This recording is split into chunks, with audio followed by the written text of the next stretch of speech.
Hello, it's Christian with Mate. Sporting events are a great opportunity to get together with friends and family. Being able to hear the game throughout your home makes the experience even better.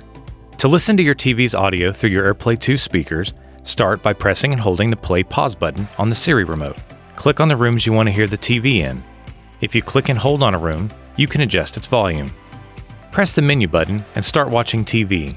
If you press and hold the play-pause button while an app is open, it tends to pause what you're watching, which is why we select our rooms before we get started.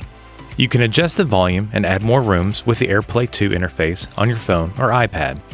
To turn off all the rooms, exit your TV app, press and hold the play pause button, and uncheck all the rooms. Thanks, and have a great day. Check out the plus sign in the Mate app for links to products to take your HomeKit to the next level.